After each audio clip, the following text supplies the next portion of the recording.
1 2 3 start. देखो ये वोल्टास का 8.5 kg वॉशिंग मशीन है सेमी ऑटो। और वायरिंग क्या शुरू से तुम लोग समझो। वायरिंग की शुरुआत चेक करने की मेन लीड से होती है। मेन लीड से एक न्यूट्रल और एक फेस निकलता है। न्यूट्रल यहाँ पे देखो दोनों मोटर को एक एक न्यूट्रल नीला वाला तार दे दिया गया है।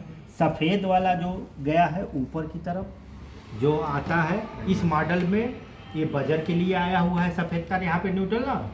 और जिसमें डबल वाला इलेक्ट्रॉनिक टाइमर होता है उसको भी न्यूट्रल की आवश्यकता होती है क्योंकि वो कॉइल द्वारा चलता है तो उसमें न्यूट्रल आती है। इस मॉडल के टाइमर में न्यूट्रल की आवश्यकता नहीं है। ये चाबी की तरह चलता है, घड़ी जैसे चलता है। अब देखो यहाँ पे तुम लोग वायरिंग की शुरुआत देखो। न्यूट्रल आया, दोनों मोटर को न्यूट्रल चला गया, एक फेस बजर के लिए ऊपर चला गया। अब फेस से तुम लोगों को समझना है। देखो एक फेस आया, ये 2 तार इसमें से आउट हुआ है। 2 तार आउट होता है दोनों टाइमर के लिए, स्पिन टाइमर के लिए, वॉश टाइमर के लिए। ठीक, ये नारंगी वाली जी तार है, यहाँ से समझो पहले सीधे कहाँ आया है स्पिन के डोर स्विच पे। डोर स्विच से होते हुए सीरीज में ये न्यूट्रल फेस नहीं आता है, फेस ही आता है। इसमें इन होता है और आउट होकर के वापस ये देखो स्पिन टाइमर में गया। स्पिन टाइमर से होते हुए फिर वापस से नीचे आता है। ये स्लेटी कलर की जो तार है देखो नीचे आया है। ये स्पिन मोटर से रनिंग बाइंडिंग पे जाती है। स्पिन मोटर की रनिंग बाइंडिंग निकाल। ये स्पिन मोटर का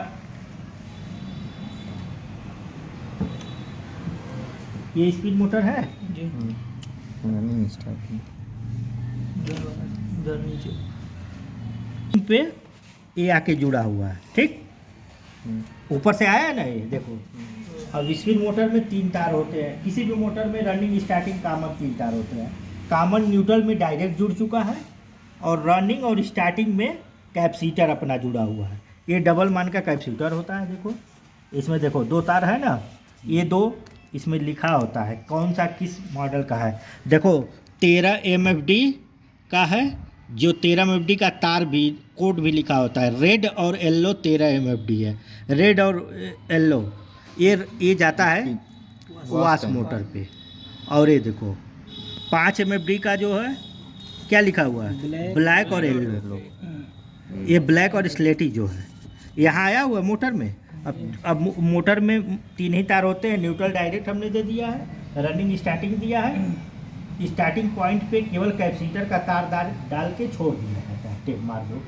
और रनिंग पे ऊपर से टाइमर से जो फेस आया है देखो रनिंग पे आके जुड़ा हुआ है। इसकी वायरिंग यही कंप्लीट हो जाती है। टाइमर में तुम्हारा स्विच डोर स्विच पे आई, डोर स्विच से सीरीज में होते हुए टाइमर को फेस मिला, टाइमर वापस आउट कर दिया फेस को यहाँ पे। अब इससे होता क्या है, जो ही हम लोग टाइमर ऑन करते हैं टाइमर से फेस आउट हो जाती है। फेस आउट होकर के सीधे अपने मोटर को मिलती है। जितने मिनट पे सेट रहता है उतने मिनट तक ये चलता है। वापस जब टाइमर ऑफ होता है तो फेस देना बंद कर देता है, मोटर आपका बंद हो जाता है। इसका काम क्या है, जब आप डोर स्विच को उठाते हैं तो यहाँ देखेंगे आप, डोर उठाइए आगे से, ये कनेक्टर छोड़ देता है। जो ही कंटिन्यूटी छोड़ेगा यहाँ से यहाँ फेस जाना बंद हो जाता है। इसी वजह से जब भी डोर स्विच ऑफ होगा मोटर बंद हो जाएगा। इसका काम यही है कि जब भी उठे स्विच ऑफ कर दे। अब आप लोग आ जाइए वॉश टाइमर की तरफ। एक नारंगी वाली तार जो गई है हमारा स्पिन मोटर पे, और देखिए एक जो स्लेटी कलर की तार आई है सीधे इस पे फेस। देखिए वॉश टाइमर की, यहाँ देखिए, ये देखिए वॉश टाइमर पे आ गई। वॉश टाइमर में कितने तार हैं, 3 और 5, 8 तार है। मुख्यतः देखिए 8 तार वाले में आप लोग ज़्यादा कंफ्यूज होते हैं। 8 तार में 3 तार होते हैं जो हमारे पल्सेटर के टॉकिंग टाइम को घटाने बढ़ाने वाली, हैवी, नॉर्मल, जेंटल। तो इसमें मोटर की स्पीड नहीं कम होती है, घूमने के राउंडेड को कम और अधिक करता है। ये जो हम फेस इसको देते हैं, टाइमर को कितनी देर तक ये फेस देना है ये डिसाइड करता है। इसके वजह से ये लगा रहता है। अब देखो एक कॉमन पॉइंट है, फेस इसमें आके आया और इसमें से आ गया है इसमें, ये स्लेटी कलर वाला, ये ब्राउन कलर वाला तार इसमें फेस आया है, इसमें से उसको निकाल के यहाँ दोनों पॉइंट पे दे दिया है। देखो हाईवी जेंटल वाले टाइमर पे अब यहाँ से तीनों निकला हुआ है। अब ये डिसाइड करता है कहाँ से, जिस पे करोगे वो वाला फेस आकर के इसको देगा।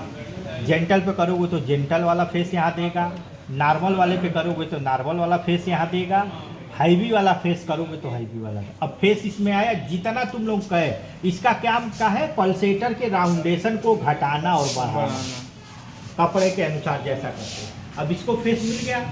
अब वॉश टाइमर से हमेशा दो जगह से फेस आउट होती है, वही फेस दो जगह से आउट होती है। दोनों तरफ राउंडेशन घूमता है, क्लॉकवाइज एंटी क्लॉकवाइज। जब ये राउंडेशन घूमता है तो ये घुमाओ, दिखाए तुमको, घुमाओ। देखो जब ये टाइमर चलती है तो इसमें जो ये कापर की पत्तियां लगी हुई हैं, एक साइड में आती है तो एक सटता है। यहाँ देखो, ध्यान से अगर देखोगे तुम लोग को पता चलेगा कि एक बार एक पकड़ रहा है, एक छोड़ रहा है। दो फेस ये निकला ना दोनों, एक बार इस पे फेस आएगा, एक बार इस पे फेस आएगा। वापिस आता है वॉश मोटर पे। वॉश मोटर के कॉमन पॉइंट, वो तो न्यूट्रल हमने यहाँ से देखो न्यूट्रल मिल गया है। अब बचा दो पॉइंट, ए वाला। अब दोनों तरफ कॉमन छोड़ के दोनों तरफ कैपेसिटर दिए, पीला और लाल वाला। देखो यहाँ लाल तार और यहाँ पीला तार, दोनों कैपेसिटर को दिए है ना, तो दोनों पे फेस आके दोनों पड़ती है। देखो एक पीला और एक स्लेटी, जो यहाँ बताए ना हम तुम लोगों को, दो तार फेस आउट हुआ है, यहाँ से दो फेस आउट हुआ ना।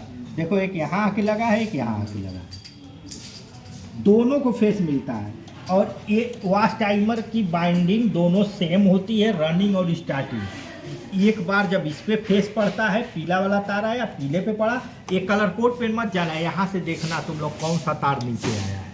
कभी कभी दूसरे मॉडल में तार दूसरे कलर का होता है। तो देखो एक फेस यहाँ पड़ा तो ये स्टार्टिंग बाइंडिंग बन गई, यहाँ से कनेक्शन खटा, यहाँ फेस आया तो ये रनिंग बाइंडिंग हो गई, तो क्लॉकवाइज चलाने लगा। फिर जब पत्ती हटी दूसरे पे आई तो ये यहाँ से फेस हट करके वापस इस पे आ जाता है, तो ये स्टार्टिंग बाइंडिंग बन जाता है, ये रनिंग बाइंडिंग बन जाता है। इसी वजह से मोटर एक बार इस तरह और एक बार क्लॉकवाइज, एक बार एंटी क्लॉकवाइज घूमता है। मेन यही दोनों कारण है घूमने का। दोनों पे लगातार फेस नहीं आती, एक बार इस पे फेस आती है, एक बार इस पे फेस आती है। तो clockwise anti clockwise, clockwise anti clockwise. और ये जो नॉर्मल जेंटल और हाईवी होता है, ये मोटर के टाइमिंग को बदल देता है।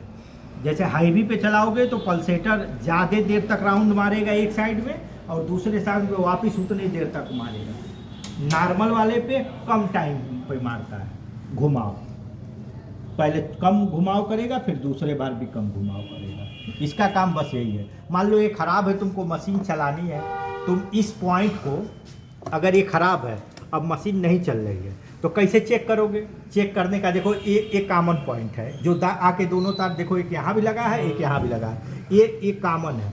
इसका एक तार निकालो और तीनों तार इसके निकालो, किसी एक में सटाओगे इसको, इन तीनों में से किसी पे सटाओगे, वापस फेस इसको मिल जाएगा।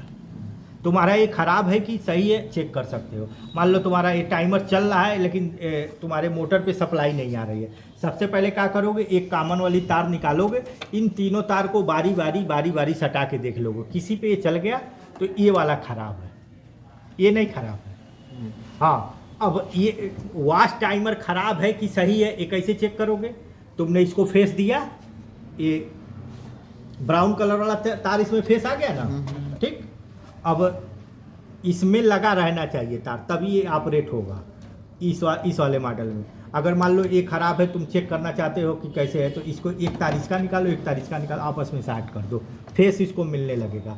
अब ये हमारा दोनों फेस आउट कर रहा है कि नहीं, इसको चेक करोगे। टेस्टर हाथ में ले लो, इसको सप्लाई दे दिए हो, एक बार चेक करो, पीले वाले तार पे टेस्टर जला, फिर जैसे बुझा दूसरे पे लगाओ, दूसरे पे भी जल गया, तब तो सही है। कभी कभी होता क्या है, एक पॉइंट पे सप्लाई मिलती है, दूसरे पॉइंट पे सप्लाई नहीं मिलती है, मोटर उस स्थिति में मोटर एक ही साइड चलेगा, एक साइड चल जाएगा, जब दूसरे साइड पे आएगा तो वहाँ रुका रहेगा कुछ देर, फिर कुछ देर बाद फिर उसी साइड पे चलेगा। राइट चल रहा है तो राइट है, फिर कुछ देर बाद चलेगा, या लेफ्ट चल रहा है तो रेल लेफ्टे चलेगा।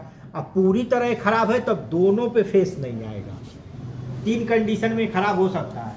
पहला, ये नहीं काम करे तो इसको वापस फेस नहीं मिलेगा, तब भी ये नहीं, ये भले ही सही हो, अगर ये इसको नहीं फेस देगा इन तीनों तार के माध्यम से किसी से, तो ये ऑन नहीं होगा। तो इसके लिए आप क्या करेंगे, इसके कॉमन पॉइंट को, हैवी, जेंटल और नॉर्मल पॉइंट को आप बारी बारी शॉर्ट करके चेक कर लेंगे इसको सप्लाई मिल रही है कि नहीं मिल रही है। ठीक, अगर इसको सप्लाई मिल रही है तो इन दोनों तार पे वापस फेस नीचे आएगा ही आएगा। अगर नहीं आ रहा है तो टाइमर ख़राब है, आप टाइमर रिप्लेस कर दीजिए। सेम यही कंडीशन इस टाइमर में भी होता है। ये टाइमर चल रहा है लेकिन सप्लाई नहीं आउट कर रहा है। मान लो इसमें तो सबसे सिंपल है, मान लो यहाँ चेक कर लिए तुम फेस आ रहा है, ठीक, इससे फेस इसमें आ रहा है, यहाँ पे आपने टेस्टर से या कैलमीटर से चेक कर लिया फेस आ रहा है। अब ये फेस आउट कर रहा है कि नहीं, इसको चेक कर लेंगे। अगर ये फेस आउट नहीं कर रहा है तो ये टाइमर ख़राब है, आप इसको बदल देंगे। कभी कभी होता क्या है, तुम चेक करोगे यहाँ चेक करोगे हमारा फेस तो आ रहा है लेकिन यहाँ से ये फेस आउट नहीं कर रहा है। अगर नहीं कर रहा है तो ये हमारा डोर स्विच ख़राब है, डोर स्विच रिप्लेस कर देंगे। चेक करना चाह रहे हैं तो आपस में दोनों तार शॉर्ट करके आप चेक कर सकते हैं यहाँ पे फेस आ रहा है कि नहीं। यही यहाँ पे आ रहा है, यहाँ से आउट कर रहा है, तो यहाँ से दोनों शॉर्ट भी कर सकते हो, अभी नहीं कर सकते, कर लोगे, चेक कर लोगे। अब मान लो तुम चाह रहे हो मोटर मेरा सही है कि ख़राब है, चेक करना चाह रहे हो, तो बहुत सिंपल सी बात है। इन आया हुआ है, देखो यहाँ से ये फेस आया हुआ है, ठीक, यहाँ से ऊपर गया है, वापिस इससे आया है, ठीक। तुम क्या करो, यही इसी फेस को यहाँ शॉर्ट करके चेक कर लो मोटर चल रहा है कि नहीं। मोटर चेक करने का तरीका सबसे अच्छा था, कैलमीटर से उसकी बाइंडिंग को आप चेक कर लीजिए। नहीं चेक कर पा रहे हैं तो आपके पास नहीं है तो सीधी सी बात है, टाइमर को